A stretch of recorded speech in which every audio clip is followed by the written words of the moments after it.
Sir ഈ wisdom tooth എടുക്കുമ്പോൾ മരവിപ്പ് വരാൻ ചാൻസ് ഉണ്ടോ? ഈ വിസ്റ്റം ടൂത്ത് എടുത്തു കഴിഞ്ഞിട്ട് മരവിപ്പ് വരുന്നതെന്ന് പറഞ്ഞാൽ അതിന്റെ ഇൻഫീരിയർ ആൽവിയോളർ നെർവ് എന്ന് പറഞ്ഞൊരു നെർവ് ഉണ്ട് നമ്മുടെ എല്ലിന്റെ അകത്ത്.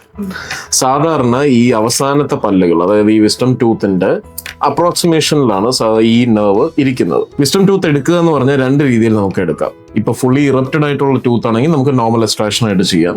അല്ലെങ്കിൽ ഇപ്പൊ കുടുങ്ങിയിരിക്കുന്ന പല്ലാണ്, അല്ലെങ്കിൽ നോർമൽ എക്സ്ട്രാക്ഷൻ ബുദ്ധിമുട്ടുള്ള പല്ലുകളാണെങ്കിൽ നമ്മൾ അതിനെ സർജിക്കലായിട്ട് റിമൂവ് ചെയ്യുന്നു. ഈ സർജിക്കലായിട്ട് റിമൂവ് ചെയ്യുന്ന സിറ്റുവേഷൻസിലാണ് കൂടുതലും ഈ ചുണ്ടിന്റെ ചിന്നിന്റെ ഇവിടെയൊക്കെ മരവിപ്പ് വരുന്നതെന്ന് പറയുന്നു.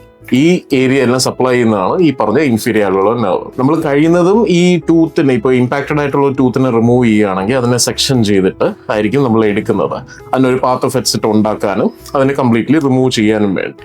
അപ്പൊ ഇത് ചെയ്യുന്നതിന്റെ ഭാഗമായിട്ട് ചിലപ്പോൾ വേണമെങ്കിൽ ആ നെർവിന്റെ ആ ഒരു ഏരിയയിൽ നമ്മൾ ഇതേപോലെ ഓസ്റ്റിയോട്ടമി ചെയ്യുന്നത് കാരണം ചെറിയൊരു ക്ഷതം വേണമെങ്കിൽ ആ നെർവിന് സംഭവിക്കാൻ സാധ്യതയുണ്ട്. അത് രണ്ട് രീതിയിലാകാം. ഒന്ന്, വേണമെങ്കിൽ ടെമ്പററി ആയിട്ട് വേണമെങ്കിൽ ഈ സെൻസേഷൻ കാണാം. ചിലപ്പോൾ പെർമനന്റ് സിറ്റുവേഷൻസും വരാറുണ്ട്. പക്ഷെ അത് കാരണം ഇൻഫെക്റ്റഡ് ആയിട്ടുള്ള പല്ലുകളെ നമ്മൾ എടുക്കാതിരുന്നു കഴിഞ്ഞാൽ അത് കാരണം വരാനുള്ള ബുദ്ധിമുട്ടുകൾ കൂടുതലാണ്.